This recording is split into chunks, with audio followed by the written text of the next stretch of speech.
Thank you very much. My name is Elaine Barker, and I've been a resident of Haverhill, Massachusetts, my whole life.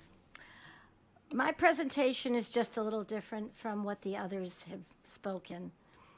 The following are thoughts of being a wife and a mother.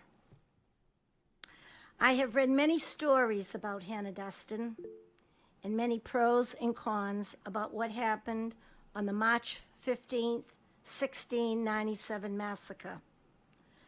The story that impressed me the most and touched my heart was the documented story of Hannah Dustin, compiled by Chris Bailey, the 8th great-grandson of Hannah. He does document scant primary sources and contemporary accounts that have survived. As I read the story, I could not help but think of my own life living here in Haverhill, in relatively the same area where Hannah lived. As a child, my mother would bring me for Sunday walks. Many times, we would walk past GAR Park. And as we stopped and looked at Hannah's statue, I was always impressed by my mother's words. Hannah Dustin was a heroine who loved her family. Those words left a lasting and memorable mark on me. Hannah's story seems so real to me.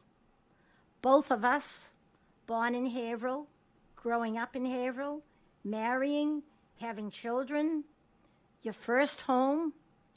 How happy she seemed with her husband, Thomas, and their large family. And then, disaster. What would I have done as a wife and mother? What would any mothers here tonight, or any mothers listening, have done if you and your baby were kidnapped? As you observed your husband running through the fields with your other 8 children, determined to save them. And then you are whisked away to an unknown place, and along the way, your 1-week-old baby is killed. And as we have heard in some of the tales, her head smashed against a tree. How would any of us have reacted to that? I would think that when the chance came for Hannah to escape, she took advantage of the one opportunity. Was it right or wrong? Only God knows that.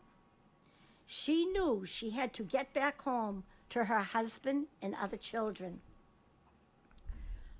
About the year 1724, at the age of 67, Hannah Dustin wrote a letter and asked to receive the full covenant of the Second Church of Haverhill.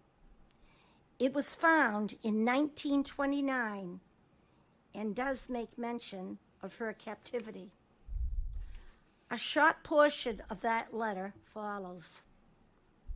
This is Hannah speaking. I desire to be thankful that I was born in a land of light and baptized when I was young and had a good education by my father, though I took but little notice of it at the time. I am thankful for my captivity. 'Twas the most comfortablest time that ever I had. In my affliction, God made his word comfortable to me. I have had a great desire to come to the ordinance of the Lord's Supper a great while, but fearing I should give offense, and fearing my own unworthiness, has kept me back. Reading a book concerning suffering did much to awaken me. I wonder if Hannah knew at that time what controversy would arise from what she did. Let us focus on what she said in 1724. Was she asking forgiveness?